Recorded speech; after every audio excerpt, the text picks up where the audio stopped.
அது சம்மந்தமாக உங்களுக்கு பயிற்சி கொடுத்துட்டு தான் நீங்கள் வந்துருக்கோம்.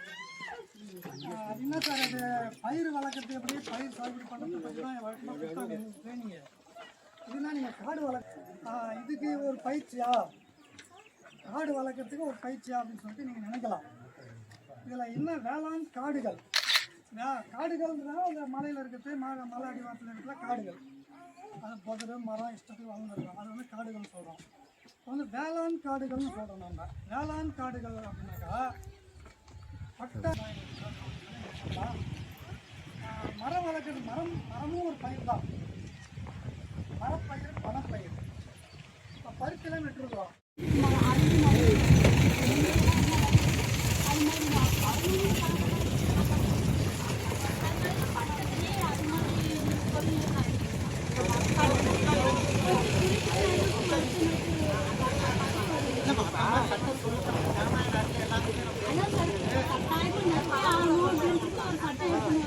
தமிழ்நாட்டில் அப்படி சட்டத்தை கொண்டு வர முடியாது.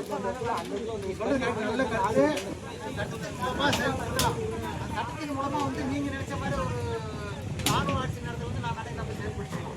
ஜனநாயக நாட்டில் இல்லைம்மா, இதுக்கு 4 பேர் கொடுத்தா கூட தெரியாதவங்களுக்கு தெரியும். இந்த பூமிங்களெல்லாம் எவ்வளோ வேலைகளானதுன்னு தெரியும். அது தெரியாதவங்களுக்கு தெரியாதுதான், தெரிஞ்சவங்களுக்கு தெரியும். தெரியாதவங்க நிறைய பேர் இருக்கிறாங்க இல்லையா? அதனால குறிப்பிட்டு ஒரு மரமாக ஒரு இடத்துக்கு தகுந்த மாதிரி குறிப்பிட்டு அந்த மாதிரி நிறைய இன்சூரன்ஸ் இருக்கு. நம்ம பைக்கு, நம்ம வெஹிக்கிள்க்குலாம் கூட என்ன பண்ணணும், நம்ம இன்சூரன்ஸ் போட்டுருக்கு. எதுக்காக? ஒரு ஏதாச்சும் ஒரு அசம்பாவிதம் ஏற்பட்டுடும்ன்றதுக்காக இல்லை, ஒரு முன்னெச்சரிக்கையாக என்ன பண்ணணும், நம்ம போட்டு வைக்கிறோம். அந்த மாதிரி தான் பயிருக்கும். பயிர் வைக்கும் போதே நம்ம வந்து இது பாதிச்சிடுன்னு நினைப்போமா, நம்ம கண்ணு கருத்துமா நம்ம பாதுகாத்துக்கணும். ஓகேங்களா? எதிர்பாராத விதமாக இயற்கையான என்ன பண்ணணும், நமக்கு பயிர் பாதிப்படையும். 2 வருஷத்துக்கு முன்னாடி, போன வருஷத்துக்கு முன்னாடி என்ன பண்ணுது, நமக்கு நிறைய மழை பெஞ்சு வெள்ளம்லாம் இருந்துச்சு. அப்போ வந்து என்ன பண்ணுது, பயிர் வந்து நமக்கு பாதிப்படுது.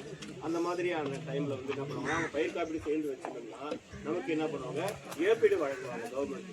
பாருங்கம்மா, நம்மளா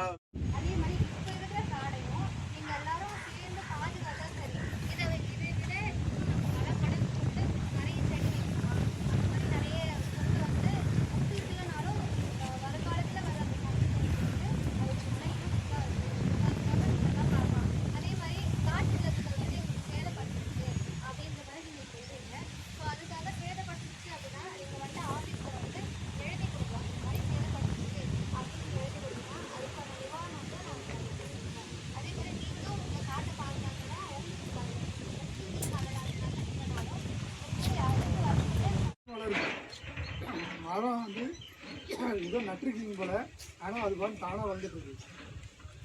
எப்பயுமே வந்து மரங்கள் வந்து 20 அடி வரைக்கும் நம்ம வந்து கூடவே நின்று கழிச்சு விட்டுருவோம்.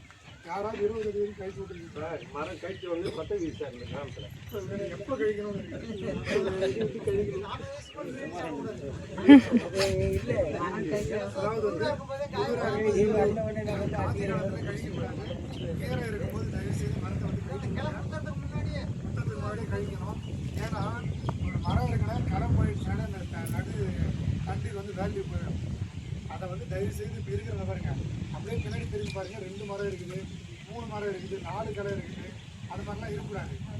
ஒரு கிளை மட்டும் விடுங்க, ஒரு இதுங்க, அது ஒரு வேர்லேருந்து 1 மட்டும் விடுங்க. ரொம்ப ஆசைப்பட்டோம்னா 2த்தோடைய வேலையும் நம்மளுக்கு கெடுத்துரும், 2த்தோடைய வேலையும் கெடுத்துரும்.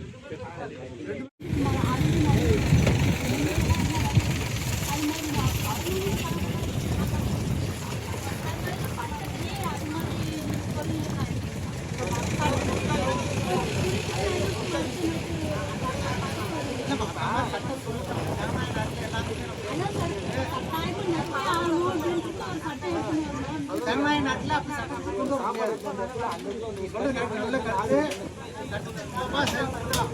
சட்டத்தின் மூலமாக வந்து நீங்கள் நினைச்ச மாதிரி ஒரு ராணுவ ஆட்சி நடத்த வந்து நான் கடை நம்ம செயல்படுத்தோம். ஜனநாயக நாட்டில் இல்லைம்மா, இதுக்கு 4 பேர் கொடுத்தா கூட தெரியாதவங்களுக்கு தெரியும். இந்த பூமிங்களெல்லாம் எவ்வளோ வேலைகளானதுன்னு தெரியும். அது தெரியாதவங்களுக்கு தெரியாதுதான், தெரிஞ்சவங்களுக்கு தெரியும். தெரியாதவங்க நிறைய பேர் இருக்கிறாங்க இல்லையா? அதனால குறிப்பிட்டு ஒரு மரமாக ஒரு இடத்துக்கு தகுந்த மாதிரி